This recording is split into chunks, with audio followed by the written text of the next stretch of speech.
Buckhead Church, so good to be back with you. Welcome to our podcast. This is a resource to inspire people to follow Jesus at home and at work. Today, I am joined with Matt Pieper. I should know this, but your title is Executive Director, President. I know you don't seem like one into titles, but you're the head honcho of an incredible organization in Atlanta. Chief bottle washer. Chief, that's awesome. That's awesome. Hey, tell us a little bit about yourself and tell us a little bit about Open Hand, and can't wait to jump into this conversation about what you all are doing to help in the city and how we can help you. Well, I'm much better about talking about Open Hand than I am talking about myself, and so I'll start with Open Hand. We are a team of staff and volunteers. There's about 130 of us, staff-wise, and we have about 10,000 volunteers in our database, many of them who are members of Buckhead Church. And every day in normal operations and normal times, we arrive on our campus and we cook up and package up about 5,000 healthy meals a day and distribute those to people in need who are facing chronic illness, whether it be cancer or HIV or diabetes or obesity or these days multiple health conditions, right? And so we feed them with really healthy food to help them get better and to empower them to overcome their chronic disease, right? But we also coach them and support them through nutrition counseling. So we really help them set achievable goals so that they understand the connection between good health and good food and the role that good food has in helping them achieve good health, right? And so most of the folks that we're serving live below the poverty level. I often say that many of our clients are the sickest of the sick and the poorest of the poor. And they are so grateful to have a volunteer or a staff person deliver a meal. We say on our campus all the time that food is medicine, but we also know that food is love, right? There's no better way to say that you care than to cook someone a meal and deliver it to them, especially if they're not feeling well, right? And if you're a homebound senior citizen, that's especially true. What we do in terms of helping to reduce social isolation is a really important part of our mission, and it's a beloved part of why we do what we do and why so many Buckhead Church members come help us do what we do and help deliver our services. Well, how did I get? Go ahead. Sorry. I was just going to compliment your facility is such an impressive. I got to see it this year right around Be Rich, and it is such an impressive. The logistics of it, how thought through it is. It's a huge operation that you're running to be able to feed 5,000, to take 5,000 meals a day to people. It's just really remarkable. Yeah, I think you were about to transition into how you got involved with it. I was going to ask you, was your background in food or was your background in social work? Or both? So not in food. It probably should have been in food, but they joke on our campus that they won't even allow me in the kitchen because I can't boil water hardly, right? And so I am, a not-for-profit administrator for most of my life. I actually volunteered at Open Hand many years ago before I ever became an employee. And even then, they had significant doubts about my culinary skills, right? But they somehow decided to hire me. We have a really, really amazing team at Open Hand, and there's some really smart people. And I appreciate you acknowledging the logistic challenges that we have, because it is a big operation. We are a community-based agency that really has a lot of heart, but at the end of the day, we're also a food manufacturing environment, right? It's heavily regulated and has to be super concerned about food safety and the quality of our food. And that takes a lot of smart people working together to make that happen. But, I came up through Open Hand through the fundraising channels. I joined the staff as a chief development officer back in 2009 and became the executive director in 2011. Okay. And it's been one of my proudest professional accomplishments, right? I'm so fortunate to be able to work alongside the staff and the volunteers that are part of Open Hand Atlanta. And I really do think of us as a as activists, right? As this is community action in works at its best, right? And so we can't do that without incredible partnerships with the healthcare providers who refer clients to us and case management agencies, but also partnerships with faith-based partners such as Buckhead Church and other faith institutions as well.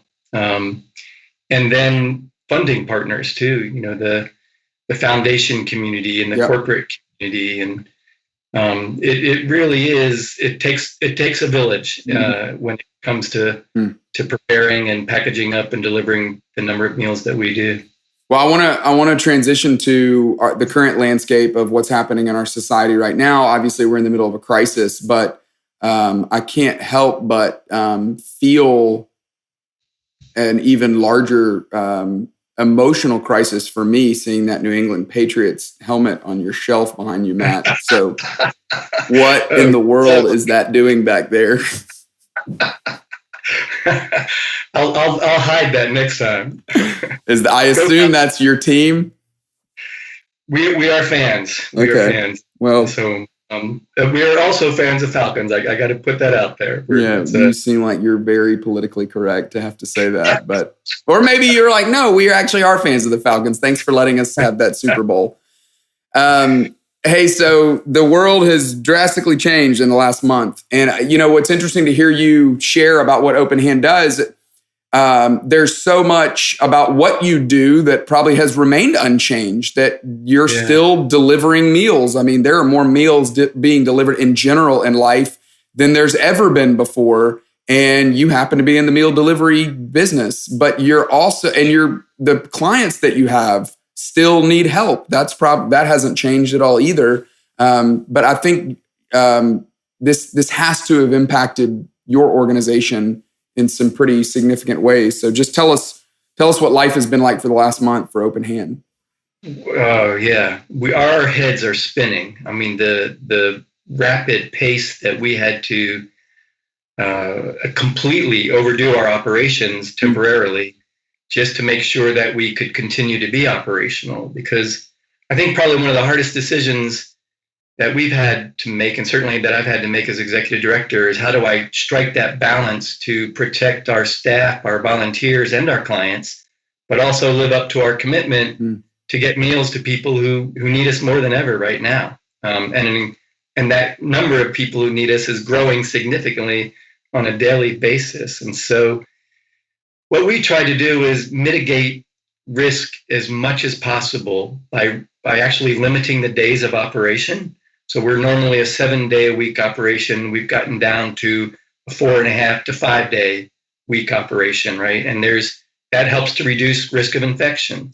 We also have divided up into 2 production teams that never work on the same day. So they work on alternate days. And that way, if someone were to become infected on staff and several people had to be sequestered, then we still have another production team that can back it up and we're not out of business, right? We can continue to limp along until those members of our staff are healthy again.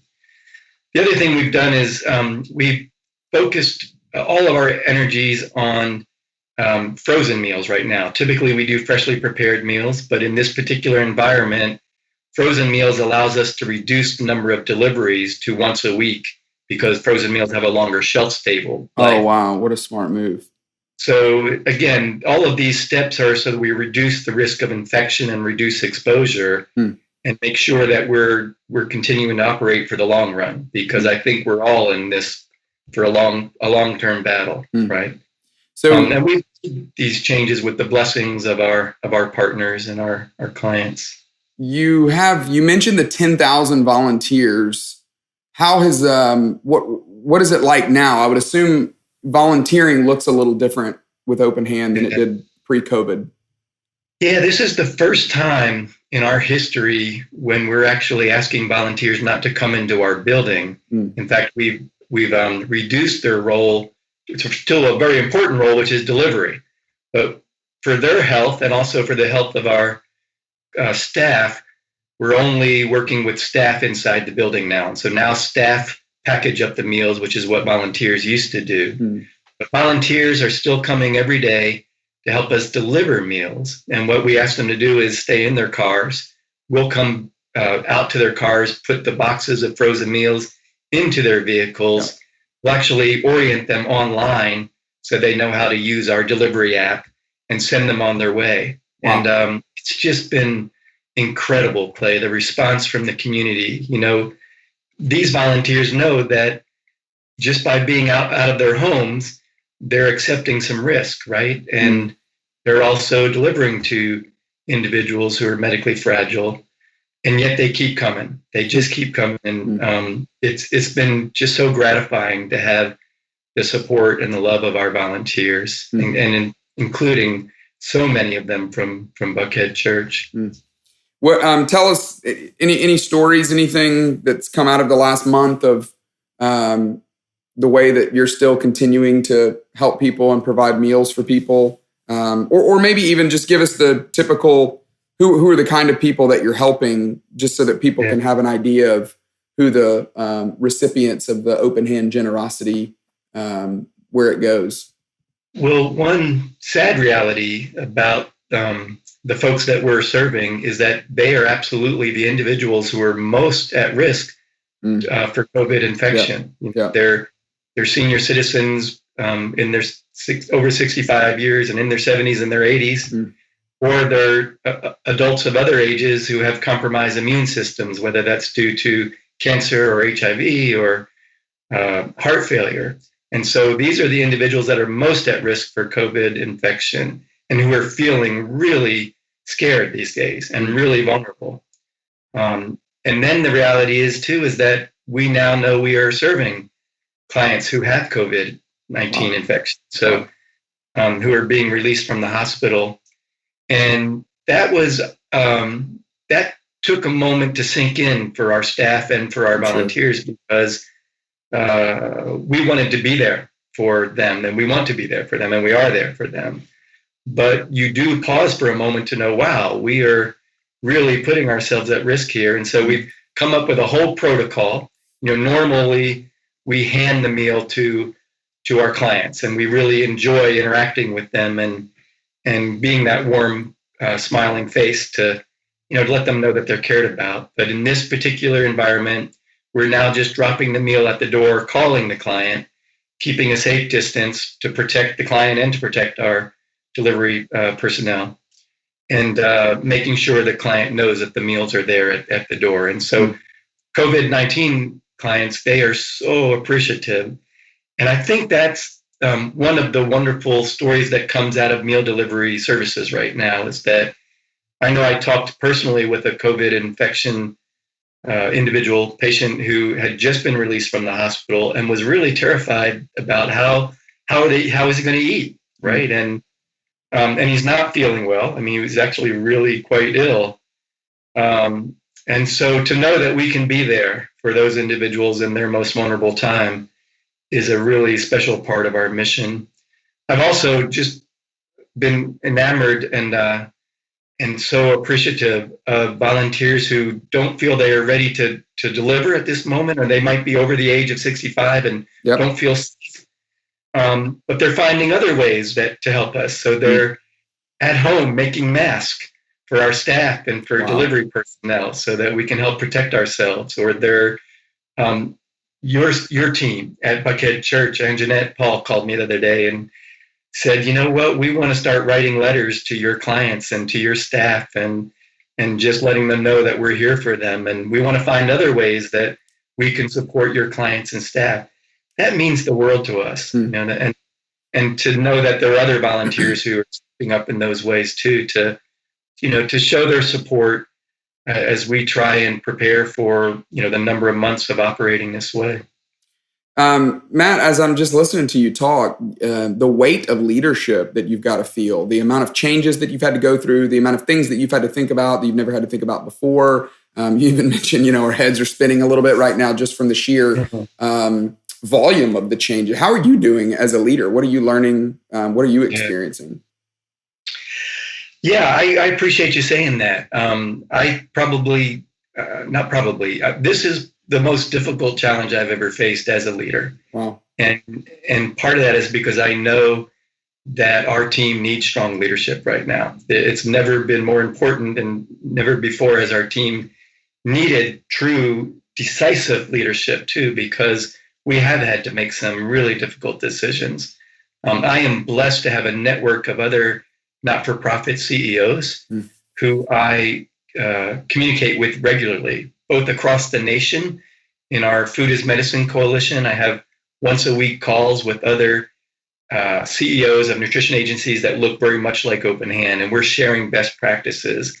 But here locally, I have that same network, a CEO breakfast club that I attend once a month with other nutrition leaders, but also other not-for-profit leaders. And so that's been a real blessing. That's great. I also just am blessed to have a great leadership team in general. You know, we have a really great, diverse leadership team in terms of expertise, in terms of perspective, and they are loud and they are vocal, and they have lots of strong opinions, and we're better agency for it. But I appreciate you recognizing that, yeah, it's difficult to be a leadership. You know, we had to, because we reduced the number of days that we operate, that meant some staff had to have their hours reduced too. Well, that's a tough thing in this particular environment. That's because they're already earning modest wages and they got to pay rent and mortgages and car payments. And it didn't feel right to reduce their hours, but we're doing the best we can to restore those hours. And wherever possible, we're paying hazard pay or to try and make them whole. And so those are the types of tough decisions that just require leadership. Well, I appreciate how kind you've been to Buckhead Church and just complimenting the people that are a part of our church and how much they've helped. But we do want to help more. So as we wrap this up, any specific ways or general ways that we can help in this season? Thank you. I appreciate you saying that. We're going to continue to need masks and gloves. And as you know, those things are hard to come by. Yep. And that's only going to increase as infection rates continue to grow. And so folks who might be willing to make more masks, I know we'll have an ongoing need for that. I think that's a huge issue. We're going to need volunteers. You know, we're so pleased that the response has been great, but I have this lingering fear that as infection rates go up and more people are becoming ill, we could possibly see volunteer response not be as strong. And so we hope people will continue to volunteer. You know, please know we're doing everything possible to keep volunteers safe, insisting they wear masks and gloves and practice social distancing. But yeah, that is going to be an ongoing need for us. And of course, we appreciate gifts, financial contributions to help see us through this crisis too. And we've had many of your flock and your team donate to us personally, which always appreciative. And the community has really stepped up in a big way.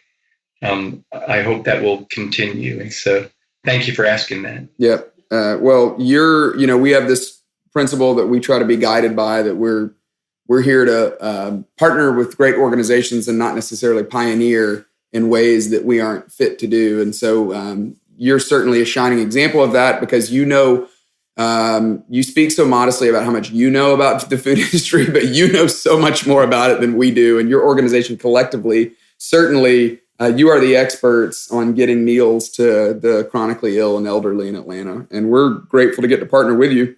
Thank you. Thank you. Thank you.